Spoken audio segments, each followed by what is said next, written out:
Alan is a certified broke bozo and an idiot loser who fumbled his final exam for his dream job at the royal court and can't even pay for his train. But one day, a rich noble family decides this budget wizard is good enough to tutor their useless daughter, who can't even cast a single spell.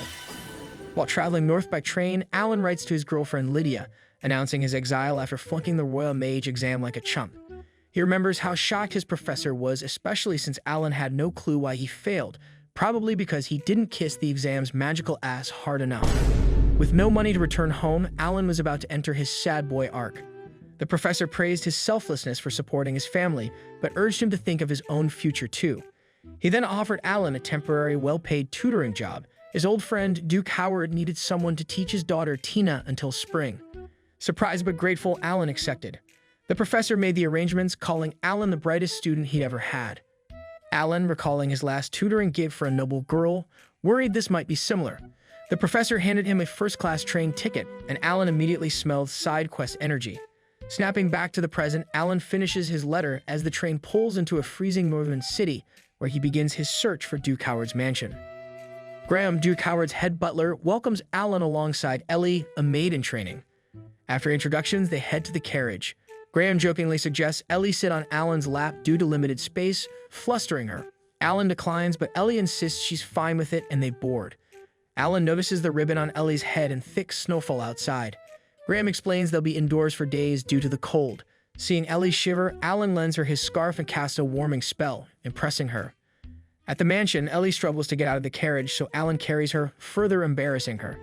He then apologizes to Her Highness, revealing he figured out she's the Duke's daughter based on her outfit and behavior. Flustered, Ellie runs off. Graham admits she wanted to greet Alan personally and apologizes. Inside, the house is warm, and the real maid, also named Ellie, rushes over, nearly trips, but Alan catches her. Graham scolds her for running again. Alan isn't upset, he's actually relieved she's okay and lightly teases her, making her flustered. Graham thinks Alan matches the professor's description. When Alan asks what was said, Graham replies the professor called him unnatural with young girls. Alan denies it, saying he's just used to being around kids. He then visits Duke Howard's office, thanks him for the job, and introduces himself. Howard welcomes him, saying the professor spoke highly of him and that he's eager to see what Alan can do. Alan is stunned to learn he's there to train Tina, Howard's daughter, for the Royal Academy. Howard quickly clarifies he actually wants Alan to talk Tina out of attending. He explains the Howard family once ruled the northern lands as one of the 4 great ducal houses, loyal to the crown for generations. But after his wife died, he raised his daughters alone. The eldest, Stella, got into the academy, but he doubts she'll uphold the family's magical legacy. Tina, on the other hand, has mana, but can't cast any spells, and even experts don't know why. Alan is surprised, but Howard insists that Tina's sense of duty makes her fit to study magic and combat, despite other possible futures. Alan was curious about the paths ahead, but Howard insisted he see for himself. They entered the flower room, where Tina had been experimenting with cultivation techniques from her late wife's books. Howard considered her research valuable to the duchy and encouraged her to continue. Alan began to grasp the professor's intentions, but Howard emphasized Tina had to find her own path and master magic before entering the Royal Academy. He assured Alan he would support her and made a promise. Alan noted she had mana but couldn't use magic, which intrigued him. At dinner, Howard celebrated Alan's arrival and explained that servants dined together as a tradition. Alan appreciated this. Tina and Ellie joined them and Howard introduced them. Alan mentioned he met Ellie during a freezing carriage ride, which flustered Tina while Ellie was confused. Tina eagerly asked if she could learn many things.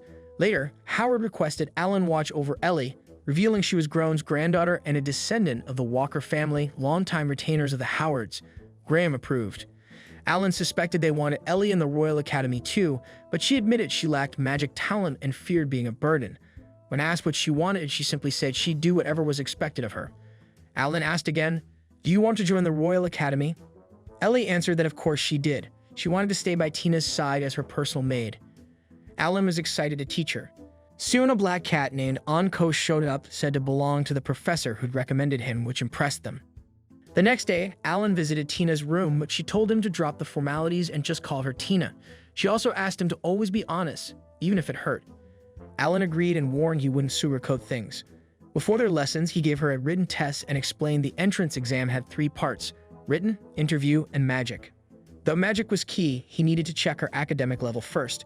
Tina asked if the written test changed yearly and mentioned hearing how hard it was. Alan explained the school reused question types from decades of archives that no one seemed to notice. He handed her a test and asked her to try. That night in his room, Alan graded it and was surprised. Tina's intellect rivaled Lydia, a former student who had once overwhelmed him. Lydia was the Duke of Leinster's daughter, a swordmaster, top graduate, and Phoenix spell wielder. Academically, Tina was on par. The next day in the study room, he returned her test, and she smiled she passed. Alan told Tina she was ready for the written exam and might even top it. She thanked him, but he wanted to shorten the prep time and shift to hands-on magic right away, saying she wouldn't know her limits unless she tried. Tina had tried and failed before, saying she let down many teachers. Alan understood. He'd recently felt the same. Tina was surprised since her professor praised Alan and said Lady Lydia became renowned thanks to him. But Alan said people only talked about him because he put up with Lydia's mood swings and his mana had dropped from last year. The university accepted him thinking he could handle her, not because of skill. He knew the Royal Academy was brutal, with half the students failing to graduate on time. Before they started, he asked if Tina truly wanted to attend or just felt obligated. She replied it was out of love for plants. Since childhood, she'd admired legendary spells from a storybook her mother read. Alan said such magic no longer existed, but he'd do all he could to help if she stayed determined. Tina thanked him for believing in her. Just then, Ellie walked over with candles and nearly tripped again, but Alan caught her and saved the candles with magic. Tina, irritated by how close Alan and Ellie were, told him to back off. As class began, Alan asked about the basic elements of magic. Tina explained there were 7, like fire, water, and wind, and each person was naturally aligned with one affecting their strengths. When Alan asked about the Howard family's affinity, Tina said it was likely water and wind, which could be combined into ice. Alan then questioned the concept of harmony, mentioning a spell he used in the carriage that mixed water, wind, and fire, elements that shouldn't work together if the theory were true. He challenged Tina to think beyond set affinities and try using all 7 elements on the candles. He asked Ellie which elements she could use, and she managed to light one candle with fire, then succeeded again with wind, impressing Alan. He praised her and predicted she could ace the entrance exam, which shocked her. Then Tina tried, but her spell didn't work, though Alan sensed her mana. He told her not to apologize, he just needed to understand what was wrong. To demonstrate, he lit all the candles in various colors, leaving them both amazed. Meanwhile, at Lydia's home, she read Alan's letter saying he'd stay at the Howard estate until spring and hoped she'd wish him luck in proving himself. Alan kept teaching them magic and asked why humans could use it. Tina said it was thanks to mana and years of study. Alan gazed out and said that while science had progressed and more people used magic, fewer could cast high-level spells. Noble houses were known for powerful spells like Firebird and Ice Wolf, but only a few could still perform them, and their strength was fading. Tina, who had lived through centuries of magical reform, wondered if all their efforts were pointless. Alan said no, it was just that they traded depth for numbers. He believed humans could use magic thanks to invisible elemental spirits. Tina disagreed, saying studies proved otherwise, like how fire spells didn't get stronger near volcanoes. But Alan questioned those results since they couldn't measure spirits in the first place, though he admitted Tina knew more. She thought he was being sly. Alan then said spirits didn't care about elements, but most magic only called on one. He asked, would you enjoy doing the same thing forever if you were a spirit?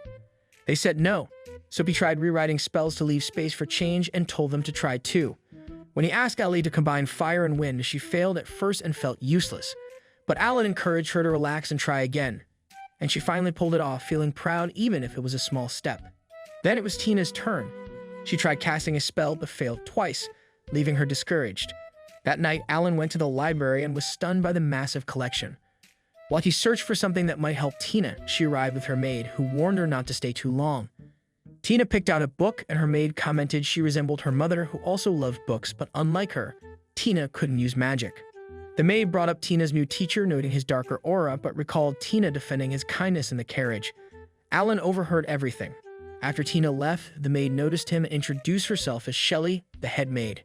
She asked Alan for help. Tina, she explained, was smart and hardworking, but past tutors abandoned her due to her lack of magic, leaving her hurt yet still determined to enter the Royal Academy. Shelley knew Tina looked up to Alan and Lydia and hoped he'd support her.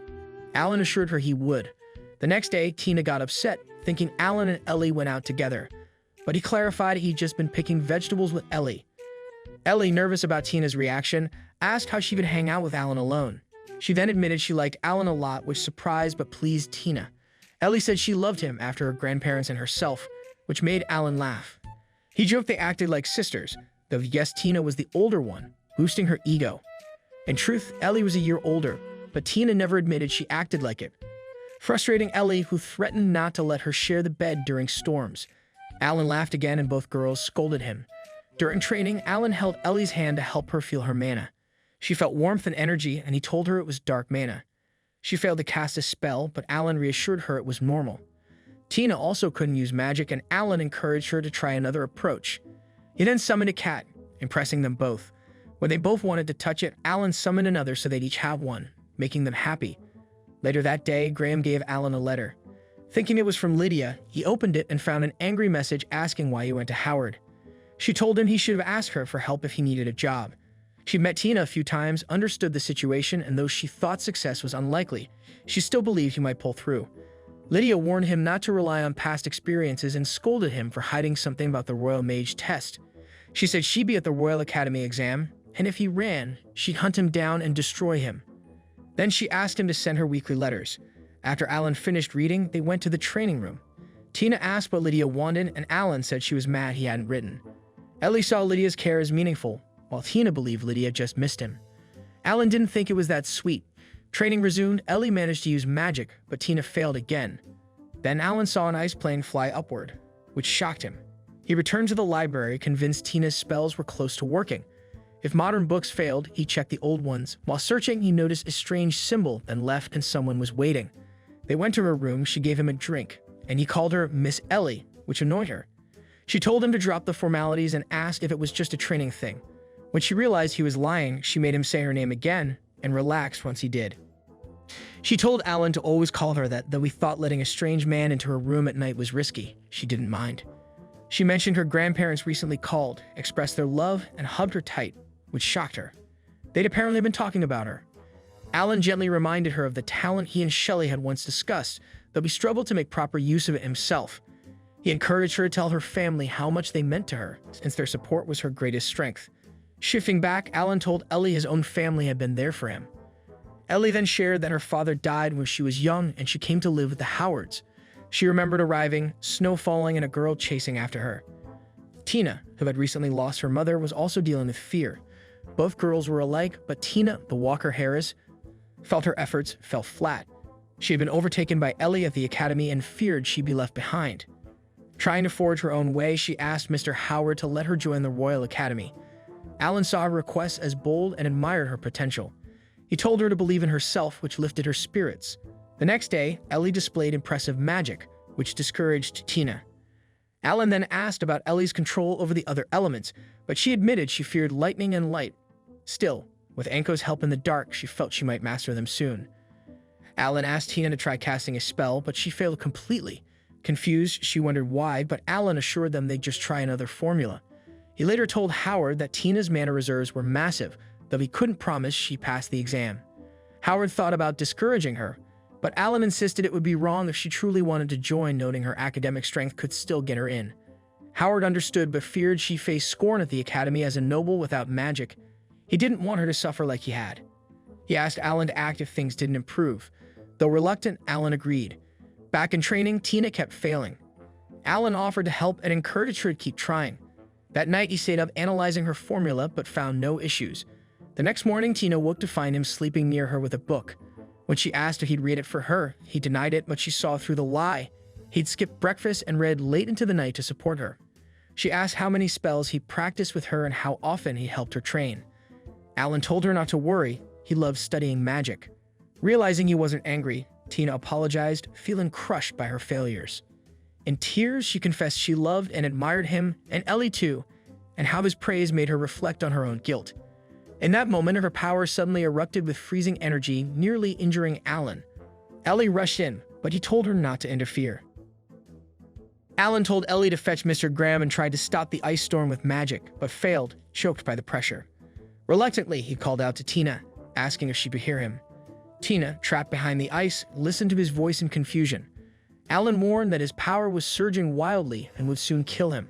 She asked what to do. He said he'd link their energy, even though it was risky and uncomfortable, and asked for her permission. Once connected, Alan searched for her through the link and sensed an immense mana within her, possibly greater than Lydia's. He then heard Tina blaming herself, feeling useless and powerless. Her emotions overwhelmed him just as an ice dragon formed behind her, showing she was trying to help. Alan took his chance, summoned a firebird, and melted the ice, revealing Tina.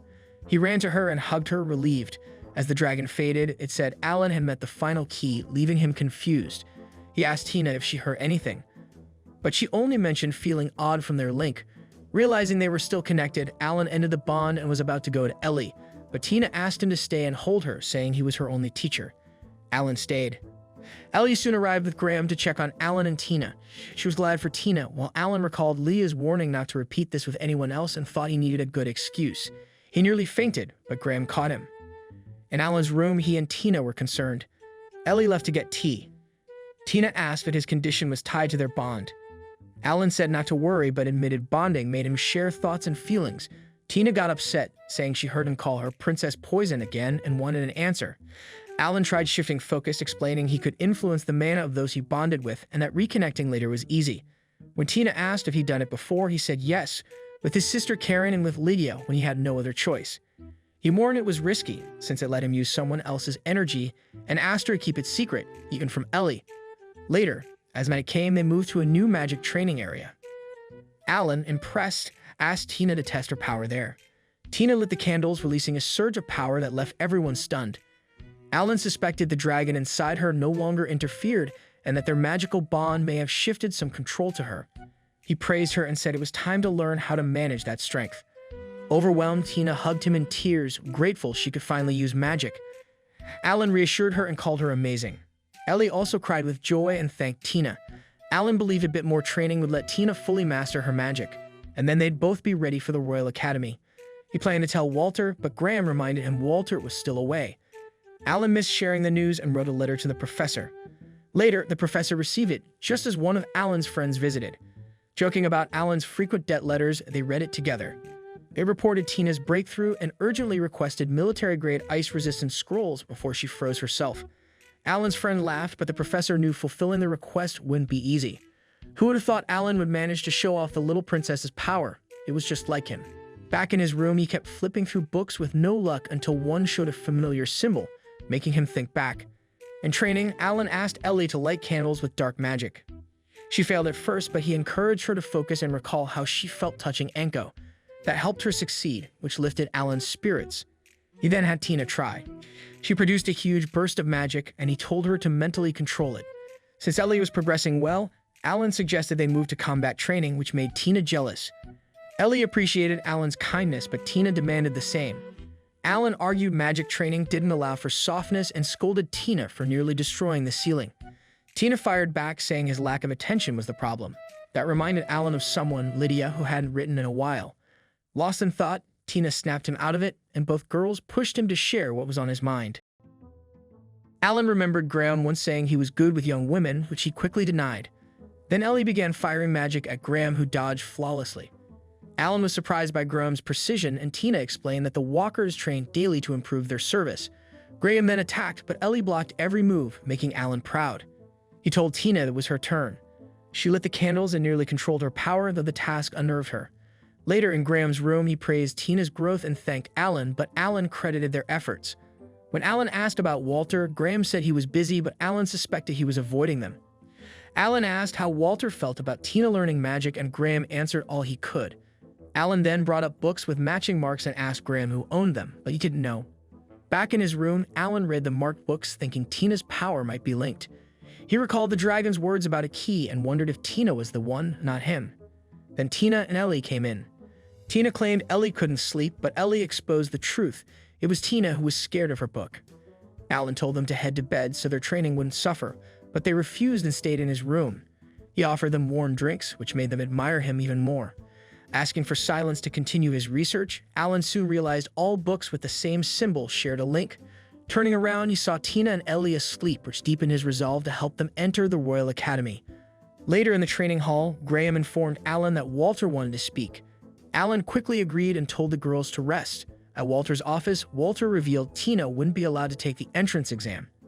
Alan disagreed, insisting Tina would excel. Walter claimed the matter was out of his hands and didn't want Tina to be a burden, angering Alan. He argued that Tina's mother, Princess Rosa, had faith in her daughter's magic potential.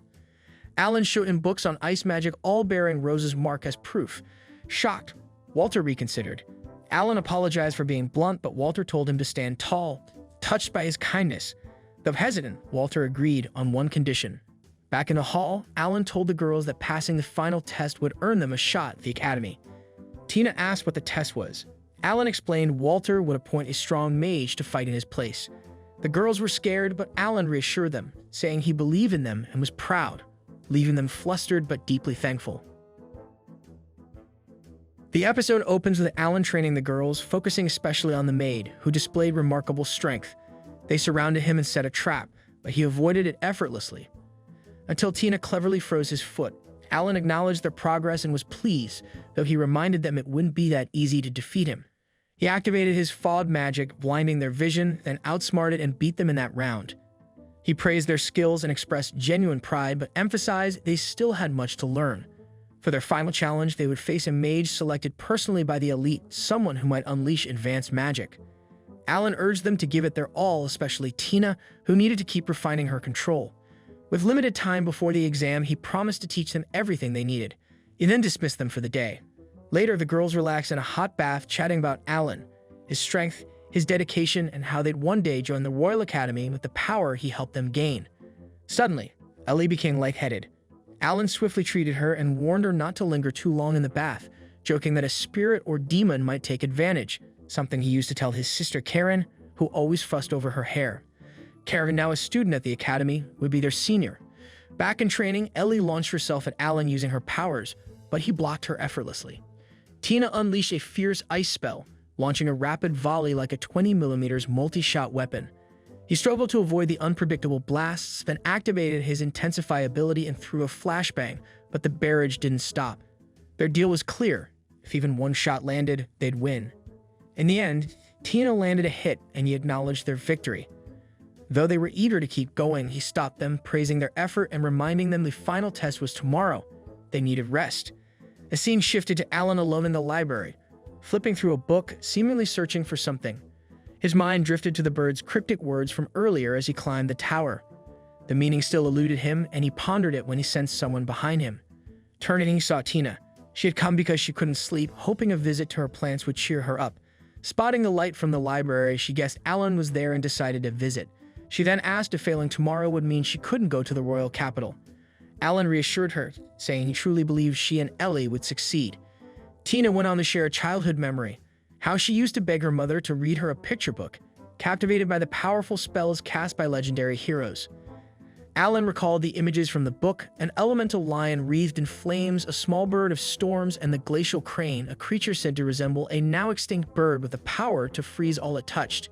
He considered Dana's words as she admitted she had never shared this with anyone else and had grown deeply attached to him. Alan, touched by her honesty, thanked her and showed her a book, pointing out how many references appeared near the basic ice spell formulas. Every final page bore the same royal emblem. Though he had never met her mother, Alan could tell from the notes she left behind how much she cared about future generations. The very formula he was teaching Dana came from those notes, modified with his own adjustments. Overwhelmed, Dana began to cry and embraced him. Alan gently comforted her, assuring her she would pass the test and earn a place at the Royal Academy. Strengthened by his words, she promised herself she would succeed. The following morning, Tina and her maid arrived for the exam. Alan encouraged them to stay calm and focused. Upon entering the exam grounds, they were met by the head maid, who led them inside and handed Tina a staff. It had once belonged to Lady Rosa, who had entrusted it to her, with instructions to pass it on once Tina had learned magic. The head maid tearfully apologized for the delay, but felt relieved to complete her final duty. Afterward, they traveled to the arranged site, where a man revealed their challenger, a masked individual.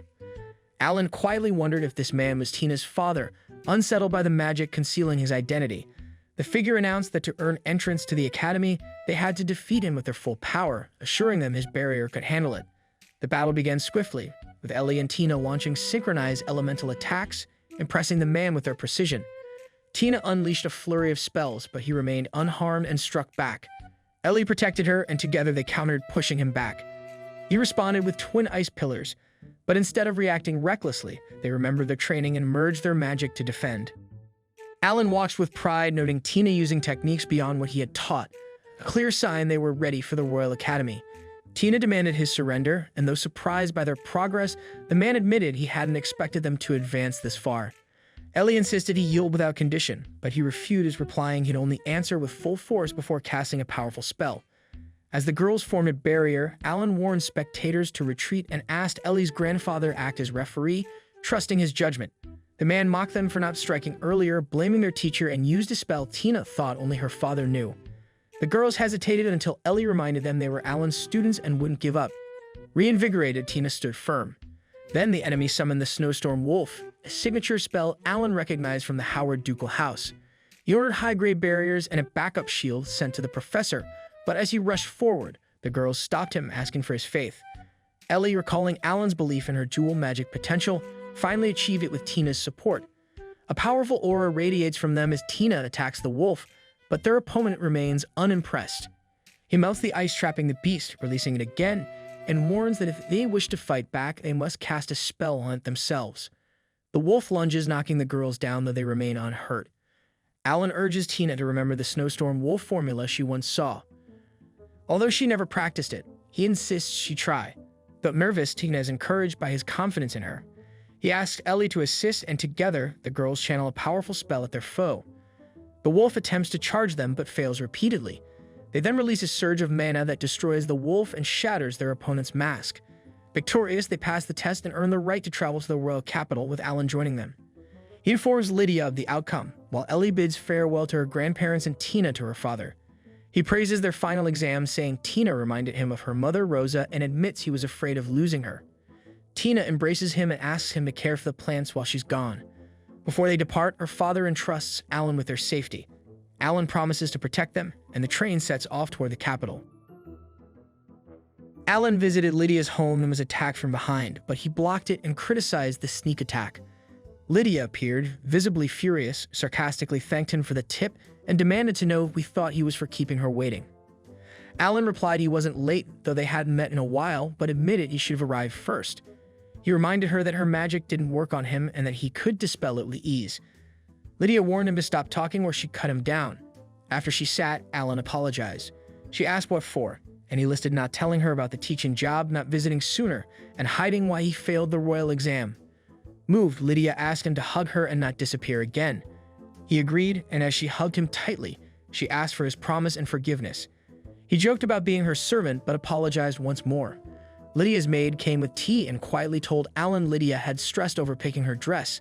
Lydia overheard and scolded her. After the maid left, Lydia invited Alan to sit. He gave her a small gift, complimented her looks, and said she looked stunning. Blushing, she listened as he told her he had written to congratulate her on passing the Royal Magician exam and nearing graduation. Alan showed up at Lydia's graduation, saying he came at the professor's request, though he seemed uneasy. He asked if anyone had ever ranked second without landing a job, which caught Lydia off guard. She wondered if he'd keep teaching, but Alan just sipped his tea and said little. When she mentioned Tina learning magic, he said much had happened, but insisted there was nothing he was hiding. Tina's mana still needed analysis. Lydia then asked about the entrance test and whether Alan had faith in her. He believed Tina would rank first, followed by Ellie, though Lydia's sister Lynn might also place high. Tina had already cast an advanced spell right after learning magic, something only one other prodigy had done. Lydia said results would be out in a week and ordered Alan to visit daily. He agreed. Elsewhere, Walter read a letter and was stunned. Tina nearly broke records, placing first, and Ellie also passed. He praised Alan, but Alan credited the girls. Walter then offered Alan a tutoring job. Though thankful, Alan declined. Ellie asked why, and Walter guessed it was due to the capital. He assured Alan he didn't blame him for the Royal Magician exam. When Tina asked if he really took it, Alan admitted he had. Walter said Alan passed the written and interview stages but failed the practical, which shocked the girls. Tina's mana flared in anger. Walter revealed his opponent was Prince Gerard II, who provoked him with insults. Alan beat him even in swordplay, but the examiners refused to score him. Alan said he had no regrets. Walter asked if he was truly okay abandoning his dream. Alan revealed he was an orphan raised with love by the Wolf clan and couldn't ignore slights against them. He didn't want to drag those he cherished into trouble. Walter disagreed but reminded him that the Howard family still stood behind him. Alan thanked Walter genuinely. Tina then refused to accept things as they were and stormed off, unwilling to leave Alan. Later, he found her alone, asking if he truly intended to quit. Alan thought they'd manage without him, but Tina, in tears, disagreed. He said he'd resign but still help as their teacher.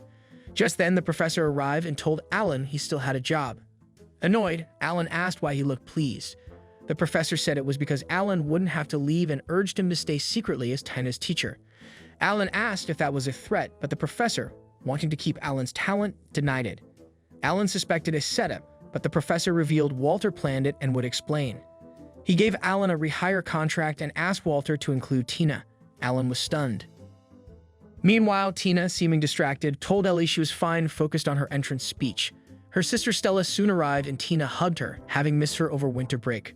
Stella had been busy with student council. Ellie asked if she was president and praised her. Tina asked about their dad, but Stella hadn't seen him. Stella congratulated Tina, impressed she placed first in magic, and wanted to thank Alan, whom she'd heard about from Tina's letters, even if he sounded strict. Tina said Alan would be at the ceremony and asked if Stella could stay, which she could until evening. The next day, Tina and Ellie began school. Alan welcomed them. Ellie noticed his formal outfit, which he wore because Lydia pressured him. He said he lived in the workers' area and needed nerve to come. Ellie liked his uniform. When Tina seemed off, she brushed it aside. Alan praised their uniforms and fixed Ellie's ribbon. She thanked him and was glad he stayed. Alan felt the same and looked forward to teaching. When Ellie asked why he stayed, Alan said there were many reasons. Sherry then called them in, and when Tina grew anxious, Alan reassured her he'd be there to watch her speech. After arriving at school, Ellie said goodbye to Alan and her grandmother. Lynn complimented Alan's uniform, but he politely asked her not to use his name that way to avoid confusion. Lissa joined them, irritated at being called Duchess, so Alan switched to ma'am until she insisted on less formality, saying she saw him like a son. When Alan said that might be misinterpreted, Lisa questioned him, prompting him to drop it. She mentioned Lydia had gone ahead to assign a palace mage, annoyed she'd missed the event. Alan guessed she wanted to see Lynn in uniform, but a maid said it wasn't the only reason. She'd film it for Lydia. Inside, Ellie comforted a nervous Tina. Rain began to fall, and Lynn, who disliked the cold, still preferred it over snow. Ellie asked if she was Duke Leinster's daughter, but Tina corrected her. Lynn was Lydia's sister, and mentioned she hated heat, which annoyed Lynn. Lynn advised Tina not to enter and offered her the speech, but Tina refused, saying Alan had given her hope and she wouldn't back out. Lissa told Alan the ceremony was starting. Karen, the student council vice president and a werewolf, unexpectedly stepped up as MC, saying she looked forward to working with everyone. Alan felt uneasy about monster clans, but a maid reassured him that the Leinster family supported him. Karen pointed to the sky as Lord Rod, managing the rain barrier, appeared. She introduced Tina, who nearly stumbled but was steadied by Karen. Tina introduced herself as a Howard noble who couldn't use magic until 13. After meeting someone 3 months ago who helped her awaken her powers, she now wanted to grow stronger and support others. She impressed everyone by casting ice midair, vowed to catch up to Alan, thanked the crowd, and left. Alan and Lisa applauded, and Lisa thought Lydia would be envious. Karen then welcomed Stella Howard, who praised the students for reaching the top school. She warned of harsh training but said it brought fast growth, sharing how she rose from the bottom to student council president. Lissa admired Stella's grit and wished Lydia had more of it, though her maid disagreed. Karen announced the director's speech, which Alan joked would bore Lisa. Just then, a maid whispered to Alan, who told Lisa that Lydia was in danger. At that moment, Lydia faced soldiers and coldly declared she would decide how they died. Lydia struck down the soldiers with swift precision, her fury blazing as she eliminated them all in moments. Burning with rage, she accused them of being unworthy to insult him, claiming they could not do so even in a million years. The knight captain called her a cursed woman and demanded if she knew what she was doing, while others urged her to stop. Ignoring them, she pointed her sword at Gerard, declaring him next. Alan arrived, ordering everyone to stop, and she questioned why he was there. He explained he had come urgently after receiving a message, confused about what had ruined the day. Before she could respond, the king appeared, demanding to know the cause of the chaos and directing his question at her. Lydia respectfully replied that this was not the right place to explain and that the king already knew why she preferred not to speak here. The king's son then intervened, claiming it began when his friends advised her not to feign naivety and to choose her companions wisely, but instead she had responded with violence. One of Gerard's friends stepped forward, criticizing him for damaging the royal guard's reputation, to which Gerard coldly told him to shut up. Prince Gerard dismissed the advice, claiming it should be given to his sister, not him, for he was the king's son, and Lydia had rejected his marriage proposals repeatedly. Turning to the king, he demanded her execution. Before judgment could be passed, Elaine stepped forward, asking to speak. Gerard mocked her low birth, but the king allowed her words. She thanked him and defended Lydia, reminding all that the Sword Maiden would never draw her blade without cause, a truth she knew from 4 years at her side. Since Lydia could not explain her reasons in that place, Elaine urged the king to trust her intentions. Gerard scoffed, insulting Elaine's failed career, common heritage, and Wolf clan blood, even implying Lydia had been tainted by her. Remaining composed, Elaine accepted insults aimed at herself but refused to let him stain Lydia's honor or her family's name, warning that his words were a weapon that could cut as deeply as any blade. The king cut in, ending the exchange with a decree. Gerard and Lydia were to serve a month of house arrest, and Gerard was forbidden from seeing the two again. Gerard protested to his father, claiming innocence and calling the others insolent, but the king remained stern as guards led him away. Later, Alan spoke with Lydia, acknowledging she had nearly drawn her sword in his defense but had chosen restraint, thanking her for it. Professor Gill soon arrived with his companions, praising Alan's composure and wit before the king, joking about the dangers of defiance. They left soon after. Meanwhile, Ellie the maid and Tina discuss Alan's sudden absence from the party, learning he was at the Linster residence and deciding to visit him at once, departing in a finely embroidered carriage. Elsewhere, Alan met with Lydia, admitting he had no idea what to say to her. She told him she hadn't wanted to leave but asked him to send her regards to Elijah. He asked if she could spend the night, and she scolded him for saying such things, explaining she only meant she couldn't stand being apart. When she pleaded for just one night, he refused, saying he had lessons to prepare for and might return later. As he turned to leave, she grabbed him, telling him not to face her and to listen. He could never escape her, and she didn't care about his status as a commoner. If anyone tried to separate them, she'd abandon her title and go abroad with him. She kicked him lightly, ordering him to come often so she could see him every day. Just then, his students arrived, saying they were worried about him. Tina noted it had been a long time. Lydia congratulated her on taking first place, and Tina credited Master Alan for her success. Linny declared she would defeat her in the next test, prompting an argument until Lydia calmed them and insisted Alan teach them all at her home, an offer he accepted. The two girls pushed each other to improve, and afterward, Alan met his sister Karen, apologizing for being busy. Karen mentioned hearing about his teaching job and the situation with Lydia, assuring it wasn't exactly worry, but advising him to be cautious. He acknowledged her advice and praised her for handling the party well. Just then, Karen's friend Stella arrived, surprised to see them together. After introductions, Karen revealed Stella admired both him and Lydia. Karen then handed Alan an envelope from the academy director, who couldn't meet in person due to urgent matters. Curious why Karen was the messenger, Alan opened it to find a request for help. Security at the academy had been tightened, but the director feared Prince Gerard, who had moved on from Lydia to Linny despite being under house arrest. When Karen asked about the letter, Alan explained the director wanted him as a temporary teacher. The next morning, Stella gave him the attendance list for the day's class, and when he thanked her, she asked to join and attend his lessons.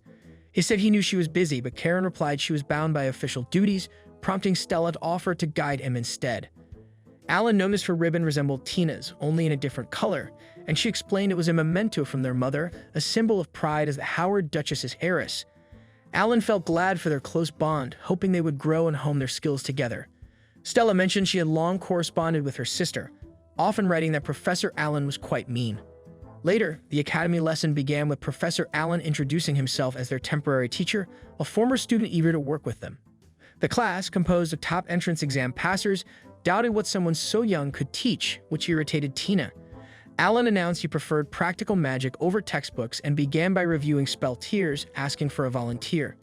Linny answered that spells were classified into beginner, intermediate, and advanced, with the ultimate spells of the 4 great ducal houses, such as the Linster House, being rare and difficult to master.